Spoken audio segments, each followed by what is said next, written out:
یہ بھی ہے۔ اب ان ایام میں ہم کریں کیا؟ سنن دارمی شریف کے اندر 1781 نمبر پر حدیث پاک موجود ہے، کان سعید بن جبیر اذا دخل ایام العشر اجتہد اجتہادا شدیدا حتی ما یکاد یقدر علیہ۔ حضرت سیدنا سعید بن جبیر رضی اللہ تعالیٰ عنہ عشر ذی الحجہ میں اعمال صالحہ میں خوب لگے رہتے، یہاں تک کہ اس پر قادر ہونا دشوار ہو جاتا۔ سادہ لفظوں میں جس طرح لوگ رمضان المبارک میں نیکیاں اتنی زور شور سے کرتے ہیں کہ عام دنوں میں ان کا مقابلہ ممکن نہیں ہوتا، ان ایام میں صحابہ کرام اس طرح کوشش کرتے کہ باقی ایام میں نیکیوں کا مقابلہ نہیں کیا جا سکے، اتنی زور شور کے ساتھ۔ رمضان المبارک کے اندر ہم تلاوت قرآن پاک بھی سماعت کرتے ہیں۔ رمضان کے اندر آپ یہ دیکھیں نا جی، اب فجر کی نماز میں 1 صف 1.5 صف ہوتی، بڑی مشکل سے 1.5 صف ہو جائے، اللہ اللہ خیر صلی اللہ، ورنہ رمضان المبارک کے اندر کیا نیچے بھی نمازی اوپر بھی نمازی۔ اللہ ہر ایک مسلمان کو پکا نمازی بنائے جی۔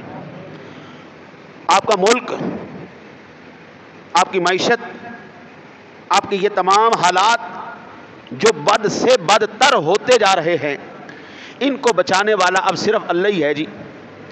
اور اگر آپ چاہتے ہیں آپ کے ملک میں اس کی رحمتوں کا نزول شروع ہو جائے تو نماز پڑھنا شروع کر دو، اور آپ چاہتے ہیں کہ بس آج ہم جمعہ پڑھنے کے بعد جائیں تو اللہ کی رحمت شروع ہو جائے، پھر 2 نیتیں یہاں سے کر کے جاؤ۔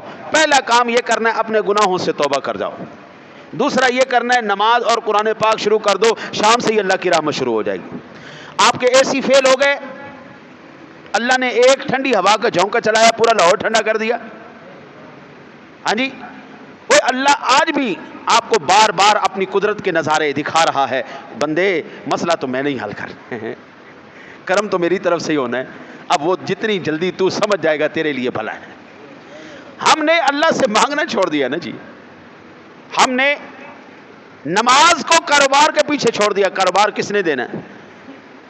قرآن کہتا ہے فَإِذَا قُضِيَتِ الصَّلَاةُ فَانْتَشِرُوا فِي الْأَرْضِ وَابْتَغُوا مِنْ فَضْلِ اللَّهِ۔ اے بندہ مومن، نماز جمعہ پڑھنے کے بعد کاروبار کے لیے نکل، زمین پر پھیل جا اور مانگ اس رب سے، وہ تجھے اپنا فضل عطا فرمائے گا۔ ہم جمعے والے دن پہلا ٹائم کام کرتے ہیں، باقی وقت اگلا چھٹی۔ یہ تو الٹا ہو گیا نا جی، اللہ کہتا تھا نماز کے بعد نکل، زمین پر پھیل جا اور مانگ مجھ سے، ہم پہلا ٹائم کام کر کے اگلا ٹائم۔ ادھر سے نماز جمعہ ہو رہی ہوتی ہے، اذان جمعہ، اور ادھر لوگ کام کر رہے ہوتے ہیں، حرام کھائے جا رہے ہیں۔ وہ اذان کا مطلب ہوگا ڈیڈ لائن ہو چکی ہے، بس اب آؤ مسجدوں کی طرف آؤ، اللہ رسول کا ذکر کرو، اللہ سے فضل اور رحمت مانگو۔ ٹھیک ہے جی، یاد رکھیے جتنے بھی ایام ہیں، جتنے بھی اعمال ہیں، وہ تمام کے تمام اللہ نے ہی، مہینے بھی اللہ نے بنائے، دن بھی اللہ نے بنائے، راتیں بھی اللہ نے بنائی، لیکن اللہ نے فرق تو رکھا ہے نا بیچ میں۔ آئیے سورۃ التوبہ کے اندر فرمایا ان عدت الشہور عند اللہ 12 شہرا فی کتاب اللہ یوم خلق السماوات والارض منها 4 حرم ذلك الدین القیم فلا تظلموا فیہن انفسکم۔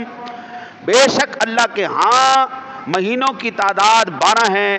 اللہ کی کتاب لوح محفوظ میں جس دن سے اس نے آسمانوں اور زمینوں کو بنایا، ان میں 4 حرمت والے مہینے ہیں، یہی دین کا سیدھا راستہ ہے، تو ان مہینوں میں اپنے آپ پر ظلم نہ کرو۔ ان ایام میں کیا کیا جائے گا؟ ما من ایام اعظم عند اللہ ولا احب الیہ من العمل فیہن من هذه الایام 10 فاکثروا فیہن من التہلیل والتکبیر والتحمید۔ مسند امام احمد کے اندر 5446 نمبر پر حدیث پاک ہے، سب سے پہلا جو کام کیا جائے گا وہ ان ایام میں کرنے والا ہے کثرت سے تحلیل، تکبیر اور تحمید کہا جائے، یعنی لا الہ الا اللہ واللہ اکبر، اللہ اکبر وللہ الحمد، ان تکبیرات کا کثرت کے ساتھ ورد کیا جائے گا۔ دوسرا عمل، امام بخاری علیہ رحمہ نے فرمایا 900 قبل الحدیث 969، فرمایا کان ابن عمر و ابو ہریرہ یخرجان الی السوق فی ایام العشر یکبران و یکبر الناس بتکبیرہما۔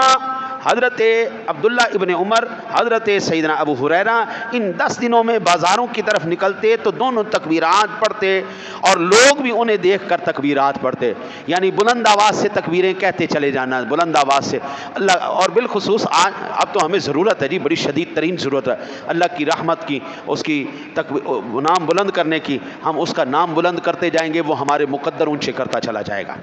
اچھا جی، تکبیرات کے اب وہی اللہ اکبر لا الہ الا اللہ واللہ اکبر اللہ اکبر وللہ الحمد۔ مصنف ابن شیبہ کے اندر بھی موجود ہے، صحیح بخاری شریف کی حدیث پاک بھی میں نے آپ کو عرض کر دی۔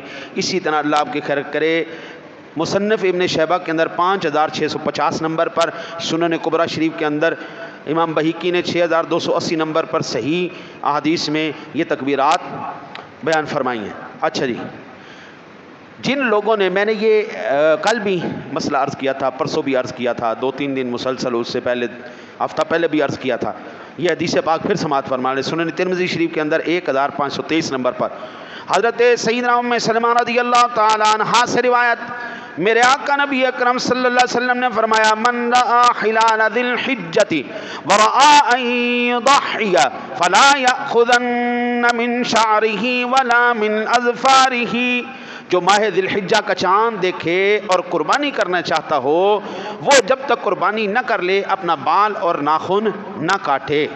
ٹھیک ہو گیا جی، اور اللہ آپ کی خیر کرے، جن لوگوں کے پاس، یہ تو ان کے لیے حکم ہے جن کے پاس قربانی کرنے کے لیے جانور ہو، اور جن کے پاس قربانی کرنے کے لیے جانور نہ ہو ان کے لیے کیا حکم ہے۔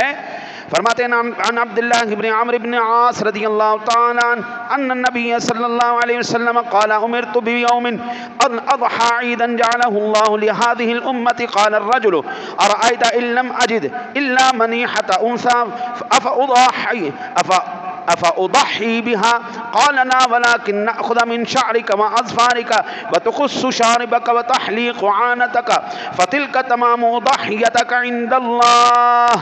یہ سنن ابو داؤد شریف کے اندر حدیث پاک موجود ہے، حضرت عبداللہ ابن عمرو ابن عاص رضی اللہ تعالیٰ عنہ سے روایت کہ رسول اللہ صلی اللہ علیہ وسلم نے فرمایا مجھے یوم اضحیٰ کا حکم دیا گیا، اس دن کو اللہ نے اس امت کے لیے عید منایا۔ ایک شخص نے عرض کی یا رسول اللہ یہ بتائیے اگر میرے پاس منیحہ کے سوا کوئی جانور نہ ہو تو کیا اسی کی قربانی کر دوں؟ فرمایا نہیں، ہاں تم اپنے بال اور ناخن ترشواؤ، اپنی مونچھیں ترشواؤ، اپنے منہ زیر ناف کو مونڈو، اسی میں تمہاری قربانی اللہ کے نزدیک پوری ہو جائے گی۔ یعنی جس کو قربانی کرنے کی توفیق نہ ہو اسے ان چیزوں سے عمل کرنے سے اللہ تعالیٰ اس کو بھی اجر و ثواب عطا فرما دے گا۔ یہ دیکھیں نا جی، بات وہیں پہ آ گئی، اللہ بہانے سے چاہتا ہے میرے محبوب کی امت بخشی جائے، اس کا کوئی نہ کوئی سبب فضیلت بن جائے، کل حشر والے دن جب ساری امتیں کھڑی ہوں تو اللہ فخر سے کہہ سکے یہ میرے محبوب کی امت ہے۔ تو یار اتنا سبب ہونے کے بعد، اچھا جی آخری بات بھی فرما لیں جی، قربانی تو اللہ تعالیٰ ہر ایک کو توفیق دے جی، ہر ایک قربانی کرے، جو نہیں کر سکتا وہ یہ اس طرح کر لے۔ خوشی کے لمحات میں جہاں اپنے والدین، بیوی، بچوں، عزیز و اقارب وغیرہ کو یاد رکھتے ہیں، اسی طرح تمام پڑوسیوں، تمام مسلمانوں، تمام فقراء، مساکین، مستحقین کو بھی یاد رکھنا چاہیے تاکہ وہ بھی ان خوشی کے لمحات میں آپ کے ساتھ شامل ہو سکیں۔ سب سے بہترین اس وقت دیکھیں نا جی، اب وہ غالباً ARB نیوز کے اوپر آتا ہے پروگرام سر عام کے نام سے، اقرار الحسن کرتا ہے، ہاں جی لڑکا، اس نے یہ بھکاری نہیں، بھکاری اللہ کی خیر کرے، کوئی آپ کا ایسا مقام نہیں جہاں پر یہ بھکاری موجود نہیں ہوتا ہے، وہ بھکاری بن کے نا جی گیا پتہ کرنے کے لیے کہ یہ کیا واقعتاً مستحق بھی ہیں کہ نہیں۔ کروڑوں روپے کے یہ سرمایہ رکھنے والی اور ان کی سرپرستی کرنے والے آپ کے ملک کے MNA MPAs ہیں، یعنی یہ اتنی خوفناک بات ہے. تو آپ یہاں پر ان کو دینے کی بجائے اپنی مساجد کے اندر دے کے جایا کرو. جب جمعے والے دن چندہ ڈالا کرو، جو آپ نے ادھر دینا ہے نا جی، آپ کو تو یقین ہی کوئی نہیں کہ یہ جو پیسہ واقعہ حقدار ہے یا نہیں ہے، لیکن یہ تو پتہ ہے نا، یہ جو مدارس میں بچے پڑھ رہے ہیں، یہ جو مساجد کا نظام چل رہا ہے، اور ان نظام کے اندر یہ تو ٹھیک چل رہا ہے نا جی. یہاں پر تو الحمدللہ کوئی ایسا معاملہ نہیں ہے نا جی کہ مسجد میں کیا ہو سکتا ہے سوائے نماز پڑھانے کے، قرآن پڑھانے کے، محفل کرنے کے یا حدیث پڑھانے کے، اس کے علاوہ کیا ہو سکتا ہے؟ کوئی نہیں ہو سکتا. مساجد آج بھی الحمدللہ ان فتنوں سے ہماری محفوظ ہیں. لہٰذا آپ سپورٹ کریں، مساجد کو سپورٹ کریں. اور بالخصوص جس وقت نارمل روٹین میں 35-34 روپے کا یونٹ پڑے، اور اسپیشل دیکھو نا جی، حرام خوری ہے نا جی، peak time, off peak time, دن کے ریٹ اور ہیں، رات کے ریٹ اور ہیں. ہاں جی، وہ ریٹ الگ ہیں. پھر اگر ایک یونٹ بڑھ جائے تو 1000 روپے سے زیادہ 1100 سم تھنگ کا آپ کو ایک یونٹ پڑ رہا ہوتا ہے. ہاں جی، ایسے معاملات میں اپنی مساجد کو آپ سپورٹ کریں. انشاءاللہ آپ کو اس کا اللہ بہت زیادہ اجر عظیم عطا فرمائے گا. اللہ تعالیٰ سے دعا ہے اپنے حبیب کریم علیہ الصلوۃ والتسلیم کا صدقہ آپ کو مجھے عمل کی توفیق نصیب فرمائے.